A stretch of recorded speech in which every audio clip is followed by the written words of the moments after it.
Welcome back to the Tarella Report. This is part 1 of 2 of my response to the latest ContraPoints video about JK Rowling and her controversial comments about trans issues last year. I've been talking about Rowling many times already, so here I will only focus on new things raised by Natalie in her video. In this first part, I will focus on the competing claims around the idea of gender ideology. In the second part, which will logically follow from this first part, I will discuss what I think bigotry is, an area where I have some disagreements with Natalie.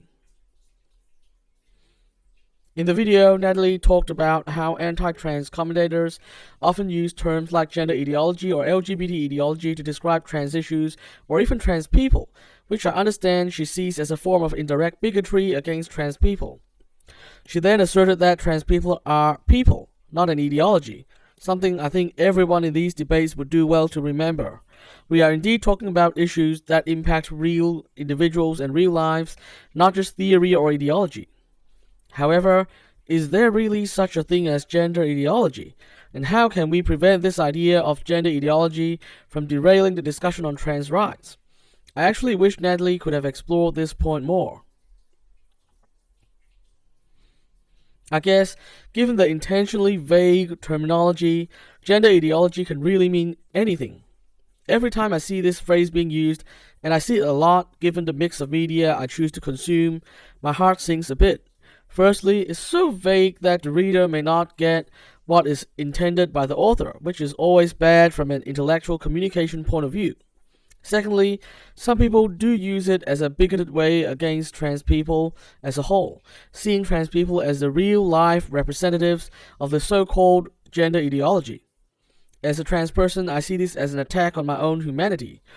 It really is reminiscent of the way some people used to rail on and on about the gay agenda, and see gay people who simply wanted to get married as real-life representatives of the so-called gay agenda, when they only wanted to get married, like many straight people. I think this kind of behavior would have to fit the definition of bigotry, no ifs, ands, or buts. However, there are other times when people complain about gender ideology. They mean something real and concrete.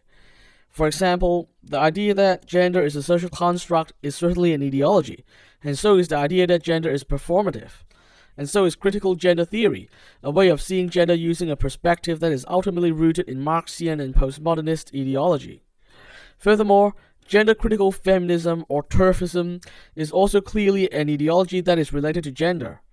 Given that all these ideas above have something to do with gender, and they are all rooted in some kind of philosophical ideology rather than empirical science, they could rightly be seen as gender ideologies.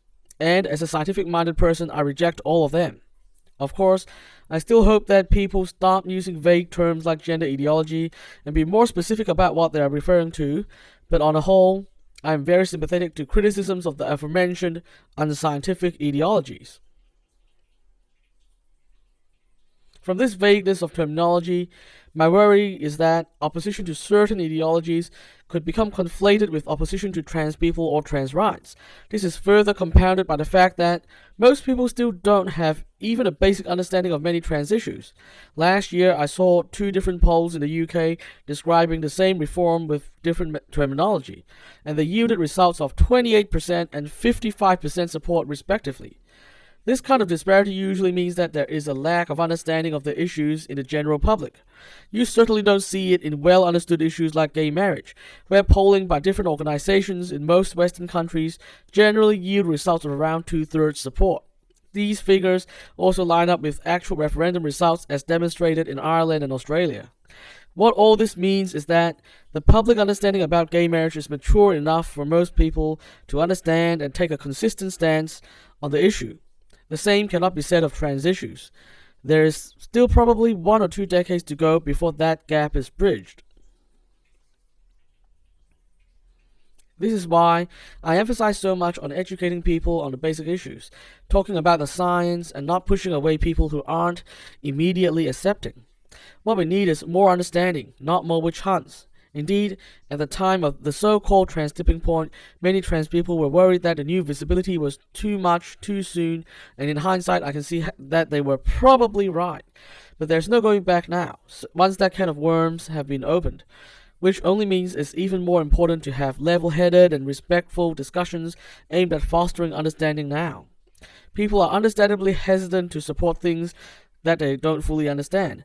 That is why, back when I was in college, only a third of people supported gay marriage, and more than 30 US states successfully voted to ban gay marriage.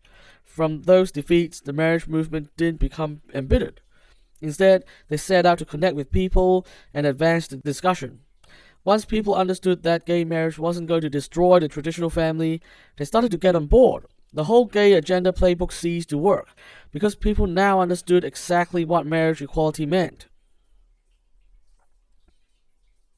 With trans issues, there is still a lot of misunderstanding and confusion. Add to that the recent popularization of certain gender theories that both challenge people's own sense of identity and are also inherently scientifically questionable. That mix can certainly make some people very anxious. Those opposed to trans rights can then make every proposed reform about gender ideology and sink them one by one. This is why I have long argued that we need to focus on the science, the fact that trans people are born this way, indeed the traditional narrative of the trans community, and completely separate the real lives and needs of trans people from any sort of gender theory. Just like gay people deserved marriage because it was simply the fair thing to do, and this needed no appeal to any postmodern theory, the case for trans rights will not be helped by gender theories. Indeed, trans rights can only be hindered by scientifically invalid ideas like how gender is performative. This is why we should try our best to cut through the noise that is the gender theory coming out from certain thinkers of non-scientific background and present the scientific facts about trans people.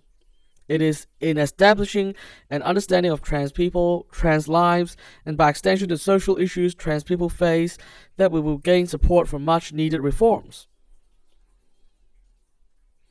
I also think that, given the stage of the conversation we find ourselves in and the objective we want to pursue, it would be counterproductive to treat people's words harshly and call them out for bigotry on the basis of that, as the trans community has done to Rowling.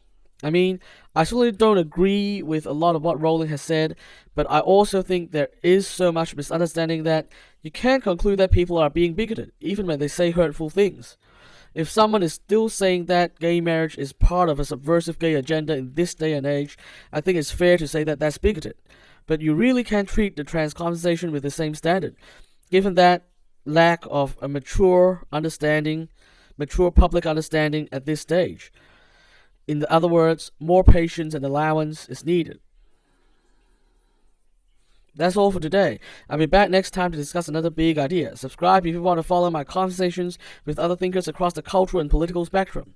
And remember to resist conformity and stay positive. The world depends on it.